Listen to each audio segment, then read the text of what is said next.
We are still in our Friday afternoon evening jam. We're in the glow of love because you with Keziah Glow. You like that?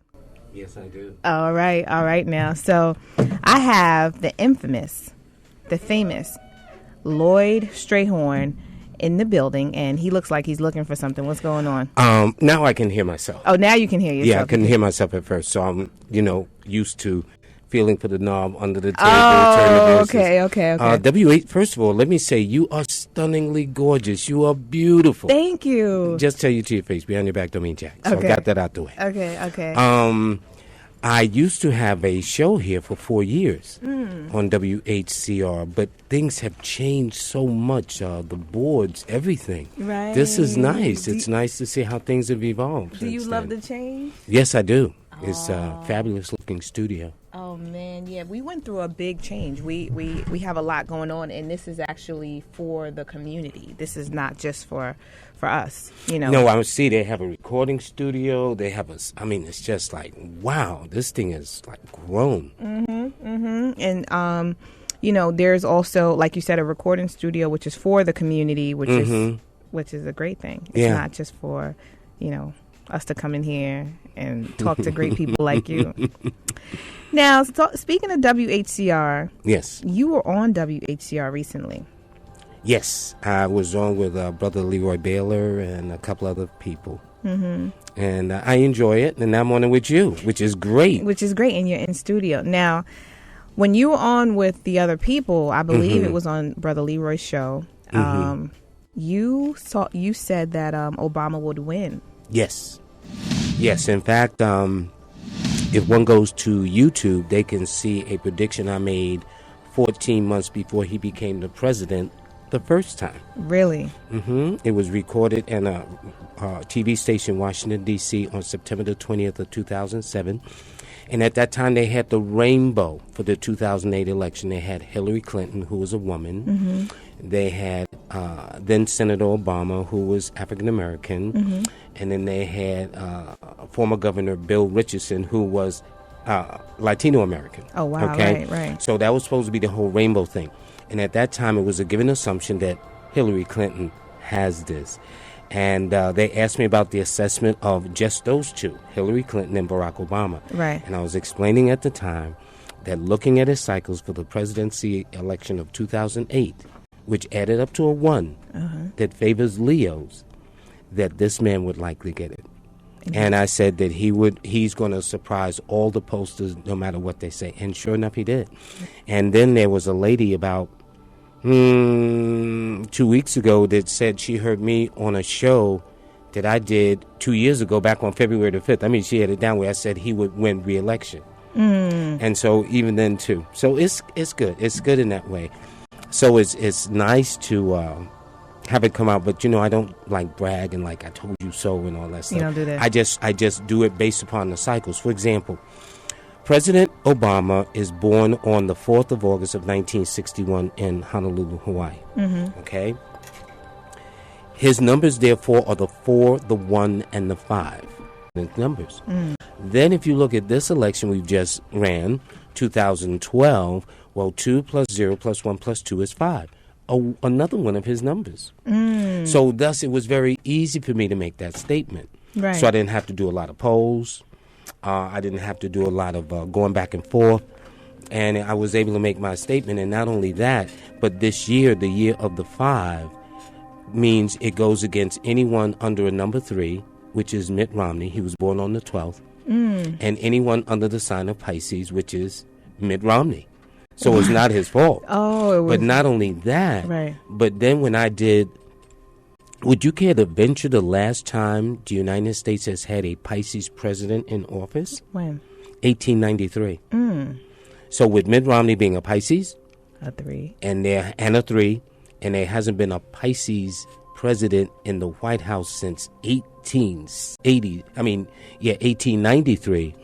That means that was in the 19th century. Now we're in the 21st century. In other words, if I brought those stats to odds makers in Las Vegas, they're not going to place too much money on Mitt Romney. Nothing personal, Right. So it has a more better chance of favoring President Obama, who's a Leo. There have been more recent Leos. Right. So, for example, when then Senator Obama was running the first time against John McCain, the men had something in common. Yes, they were both men. They were both born in August. They were both left-handed. However, then Senator Obama was a Leo, but John McCain was a Virgo. Now, if you look at the history of U.S. presidents, there's only been 2 Virgo presidents. The first one was Howard Taft, born on September the 15th, the 27th president.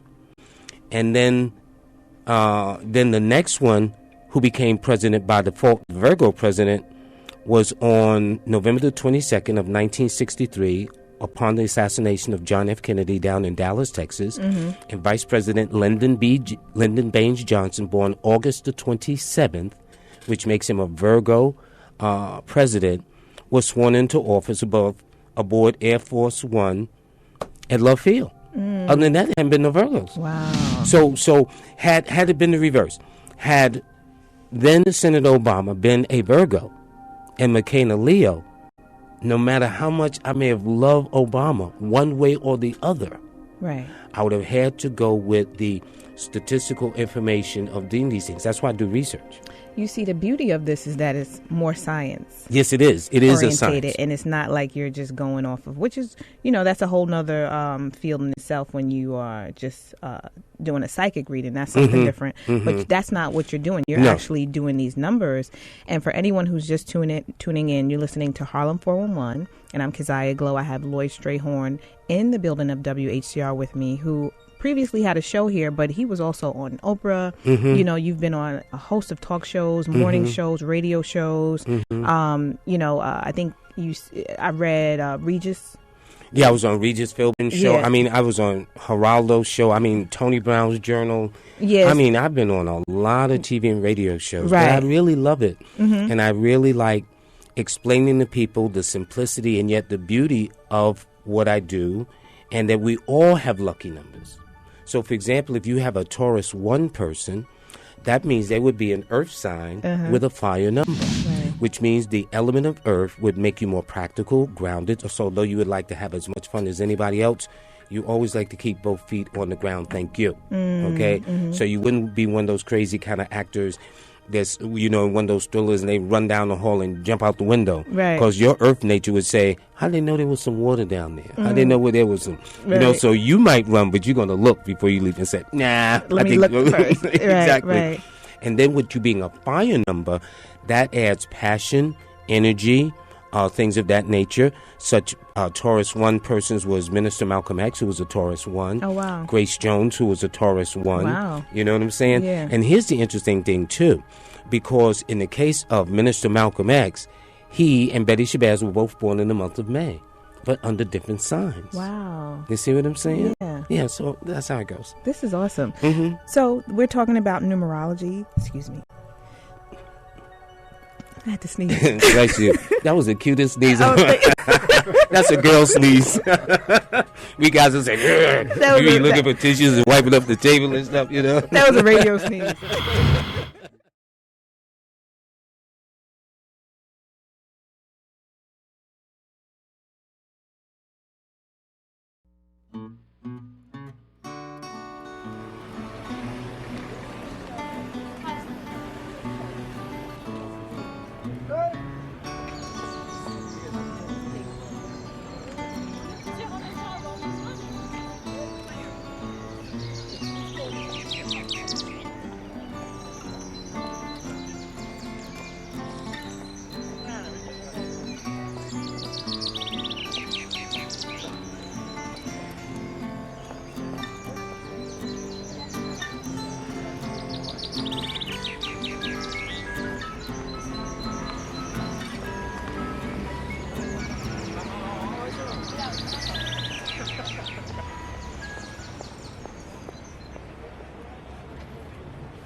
original one that is the concern is 12/21/2012. And this is taken from the Mayan culture. Now, the Mayans was an ancient culture, and they had several calendars. And the one that they're celebrating coming up on the 21st of December of this year, 2012, is the long count calendar of about 500 and something years. So for them, it's going to be a time of celebration. We're going to party hardy. After 500 years of waiting for this, it's going to be a good old time. So when those people wake up on the 22nd of December and find the world is still here, everything's going to be all right. Now, don't forget, it was in November of last year. It was around about a year ago, last year, where this elderly gentleman had predicted there was going to be the end of days. And he collected money and everything. Yeah. Bam, he's wrong. You see what I'm saying? So, even Nostradamus predicted that on May the 8th of 1988, there would be the end of time. Bam. Mother Nature is awesome. Right. So people can give their predictions to the end of days, the end of time. But as far as I know, as far as I see, Mother Nature is still going to be here. Although man has tried to blow it to kingdom come with wars and stuff like that. Right. And yet all the great religious tenets, no matter which one you choose, have basic underlying principles. Honor thy mother and father, put no God before me, and thou shalt not kill.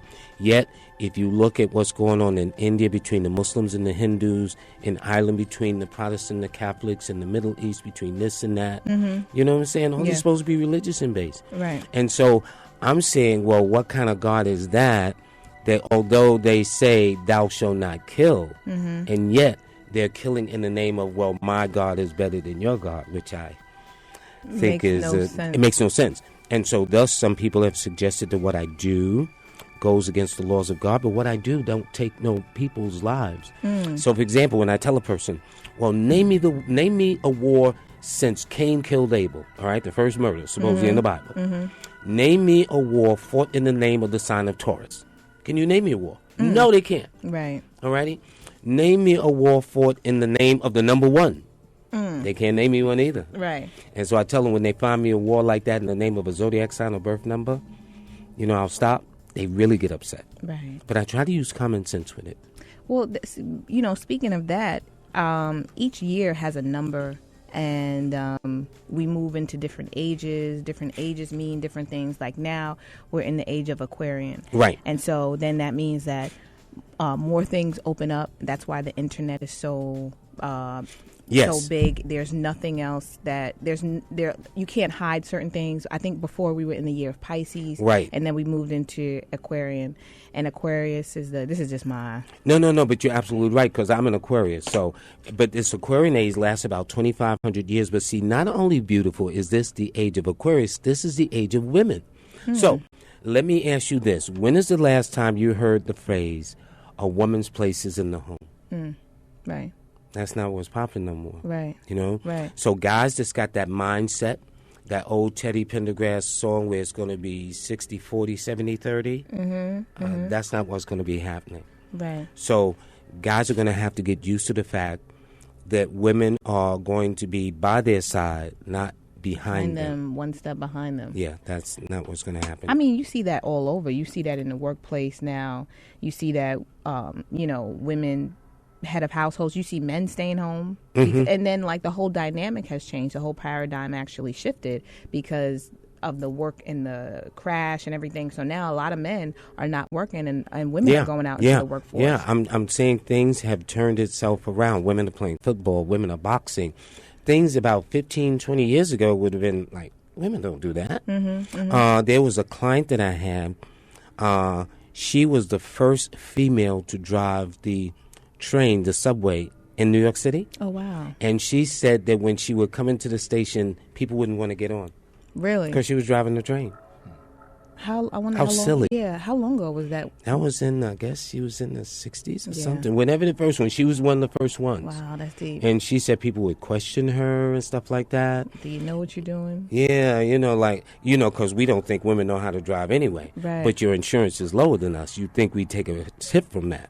All righty? Right. So if you're all that crazy, how come your insurance is lower than ours? Exactly. All right? Exactly. So I mean, it's all these kinds of notions, even the racist notion when Dorothy Dandridge, in her heyday, the actor who was a Scorpio, whose birthday was this month on the 9th of November, when she got into the swimming pool and they wanted to clean the whole pool out. I mean, stereotypes about race, stereotypes about genders, and people don't our memories are short, but it was only in 1926 that women just started voting, and we're talking about white women. We're not talking about women in general. All right? So thus, this whole notion of women still not getting paid what a man is worth, and yet y'all are worth more in that sense. Right. Y'all have better stamina. Y'all tend to do well under pressure.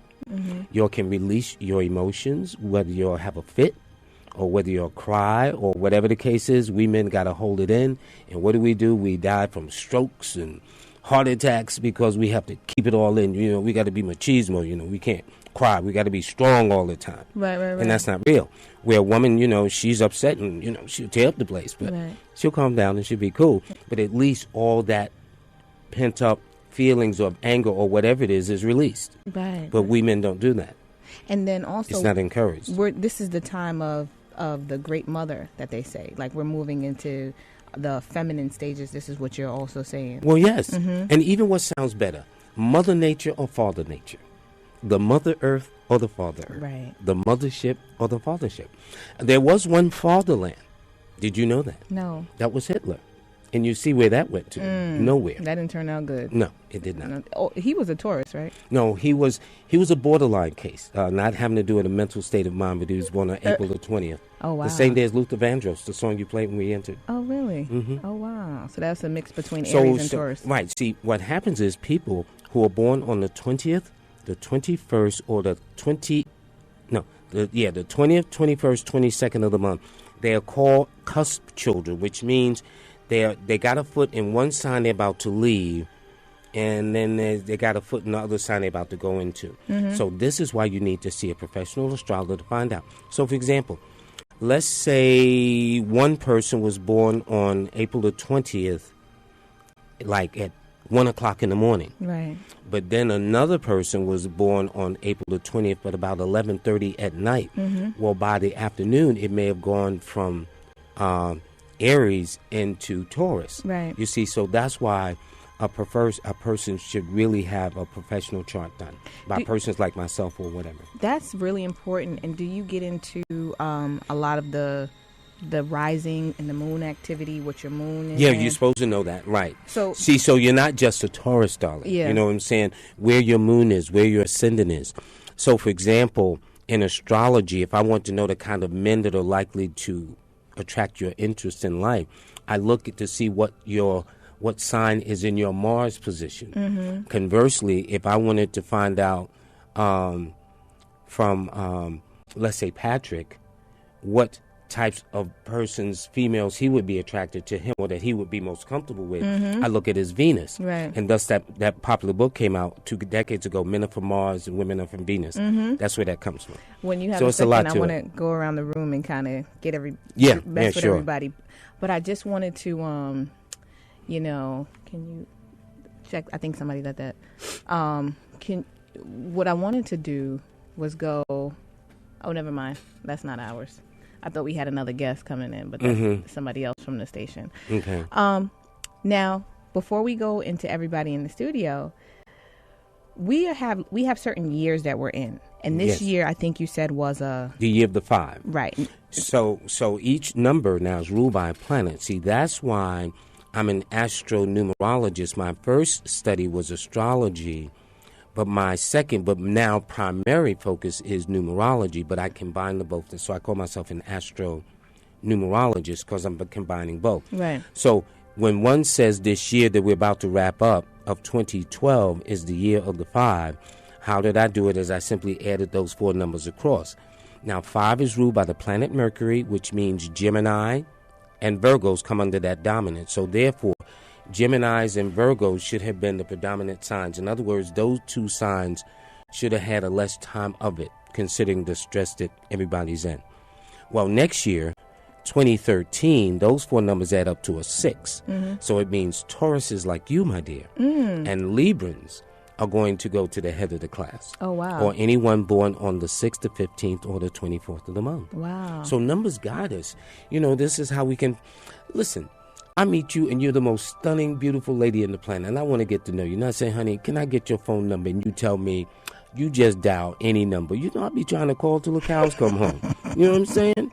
Right. But if I got the right set of numbers and the right 10 orders, I get the woman I'm looking for. There you go. So numbers guide us. That's what we want. And we want to just let everybody know that you are listening to WHCR 90.3 FM, New York. And in the building, I'm so happy you're here. I have Lloyd Strayhorn, and we are talking about numerology and astrology today. Now, you said next year is going into the 6th.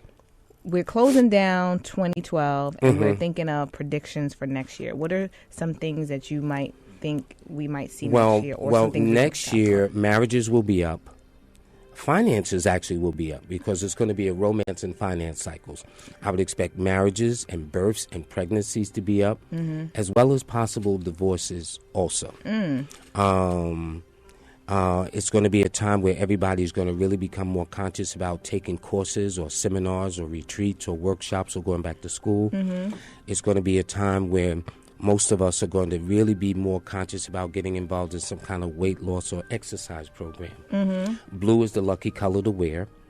But those who are under Taurus and Libras are going to really be the standout signs. Those are going to be the ones I would hitch my star to their wagon. Uh-oh, you hear or that? my wagon to their star. You hear that? I'm gonna ask them about this youth channel because I'm scrolling through my Instagram and some girl just posted it. Like, well, let's ask him about it. See what he says. What is it about? Think you know? Yeah. You a clown. So, you go to that party on Friday? Hey, Batala. Oh, yo, what's good, boy? Yeah, I was going through my Instagram and some girl posted this picture about the youth channel. What's this? You know anything about it? Right, youth channel. That's on Manhattan Neighborhood Networks. It's on Time on the Cable on 34, and if you got Fios, it's on channel 33. I got RCN. RCN. That's channel 82. Oh, okay. So I'm gonna write the girl on Instagram and see what this is about. Definitely, yo. If anything, yo, spread the word. All right, I got you. I definitely will. It was good seeing y'all. Likewise. I'll see y'all later. All right, cool.